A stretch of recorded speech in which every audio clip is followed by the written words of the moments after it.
This is shocking for the Chicago Bulls. We're going to be talking about three players that have been listed by Joe Cali as now or never players for the Chicago Bulls this upcoming season. This is your host, Rico Greenhowe, and you found yourself on another episode of Bulls Digest. And so we are jumping into an article that has broken down what Joe Cali was talking about just a couple days ago. And he had suggested that there were three players for the Chicago Bulls that have a now or never tag going into this season, meaning that they're either going to prove it now or it's never going to happen. And so those three players are going to be Dalen Terry. He's got Julian Phillips, and surprisingly, he has Jalen Smith on there, all right? And so, again, you can find this article on heavy.com, and it is listed under this, and it's talking about, again, more than Dalen Terry. It's talking about Julian Phillips, and then also, Jalen Phillips. And so let's go first with what he says about Julian Phillips. He's saying, look, it is a now or never for him,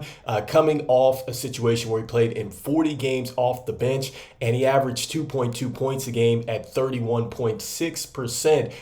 From downtown. And he also talks about the fact that he is known as just a slasher, all right, slasher and a dunker. And so, look, I think that starting with Julian Phillips, I think that you have to give him the benefit of the doubt because it was his rookie year. I think he was starting to definitely show some progressions in shooting the jumper. And also, too, I think that you're going to see a much better Julian Phillips this year. I thought that I saw enough in the summer league, especially with him coming off the foot injury, that suggests that he is going to have a chance to really be a nice bench piece for the Chicago Bulls. I love him defensively out there as well. I think that, yes, he has a lot of upside, and I think that you're going to see a little bit more of that upside this year, especially as the Chicago Bulls look to move on from Javon Carter and then also, too, from Torrey Craig. And I think the same can be said about Dalen Terry. One of the things that he talks about with Dalen Terry is that he shot 25%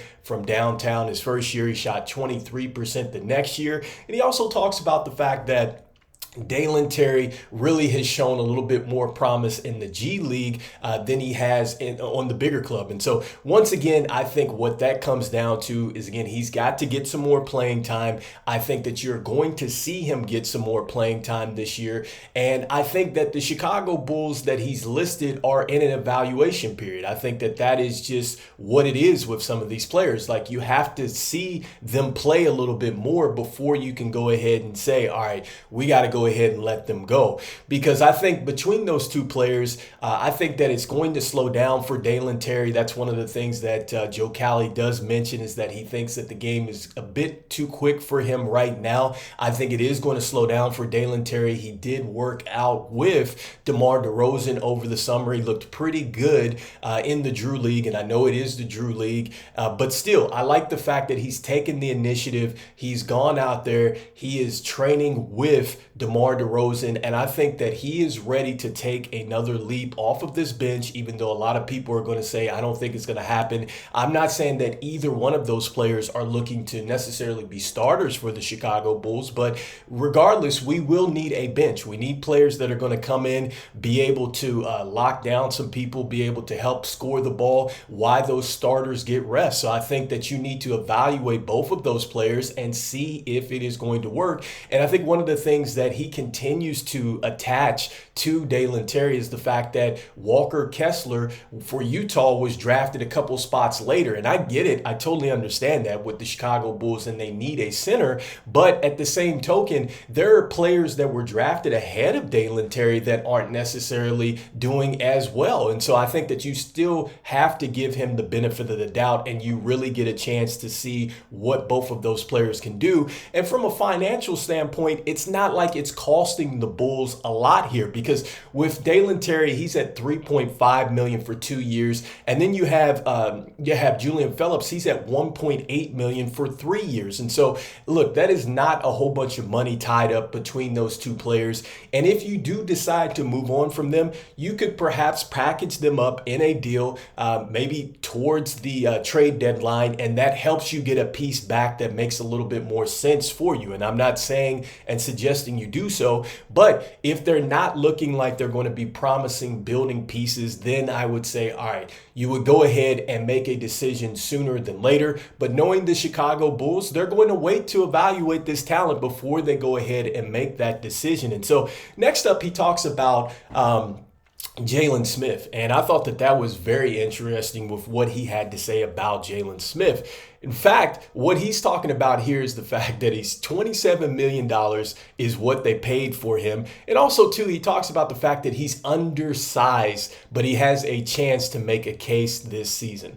All right. And then once again, he mentions Walker Kessler and Andre Drummond. And so here's my deal. All right. I'm not saying that Jalen Smith is necessarily going to be the starting center, even though there are some rumblings out there that suggest he will. I think he possibly can. And to be honest about it, he's talking about size. He's 6'10", he's 215. Look, there's a couple other players that are right around that weight that are doing just fine. Nick Claxton, 6'11", 215. Evan Mobley, 6'11", 215. It's working out just fine for both those players. So I think that argument is nonsense. And I get that he is not like Vooch, who is coming in at 6'10", 260 or something like that. I think that's what it was. I'm not sure. But anyhow, I get the fact that he is not the biggest center out there, but I don't think he necessarily has to be for what the Chicago Bulls want to do.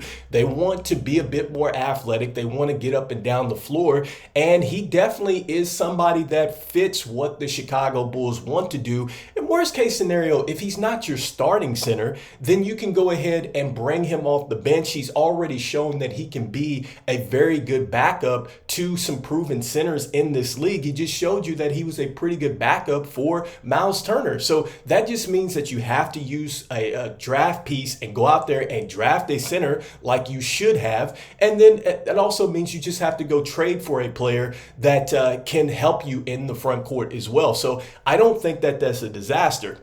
And so that leads me to the final point in this video.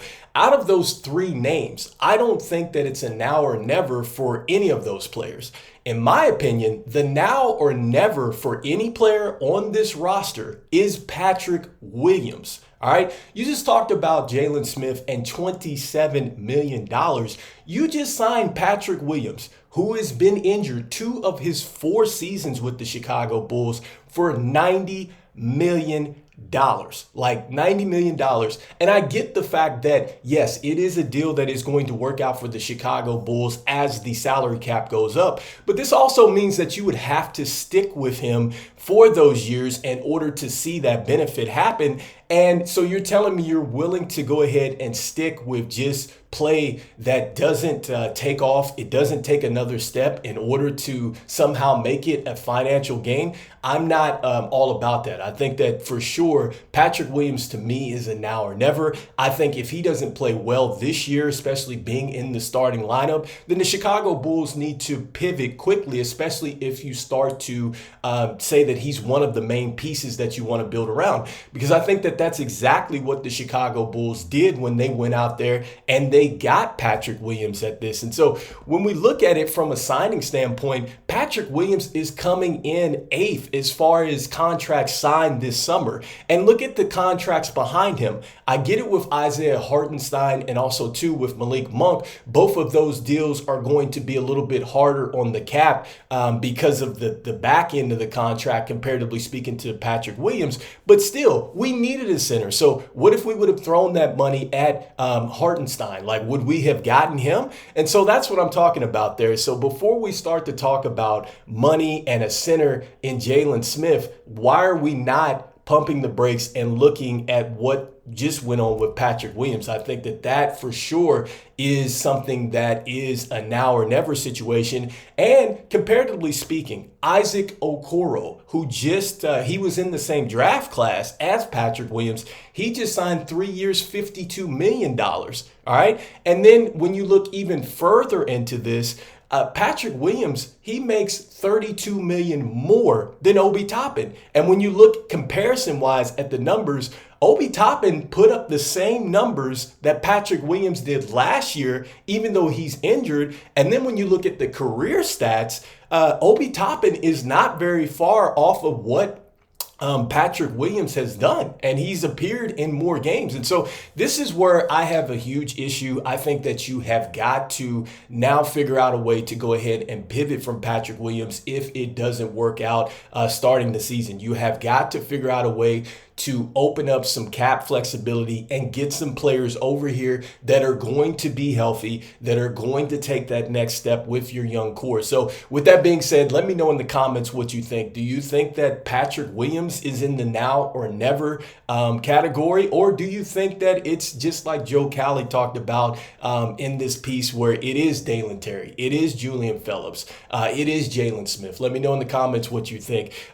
Just before we jump out of here, I want to thank everybody for liking, subscribing, and sharing the videos. It means a lot to me here at Bulls Digest. I want to thank everybody out there for hitting that subscribe button, and let you know that 65.8% of you that watch the videos are not subscribed. So make sure you continue to go ahead, reverse slam dunk on that subscribe button for me as we try to reach 5,000 subscribers before the NBA season starts. And even though we are talking about players where, look, it is going to be some more time for them before the Chicago Bulls move on from them, I'm still saying go Bulls, and I'll see you guys on the next one. Peace.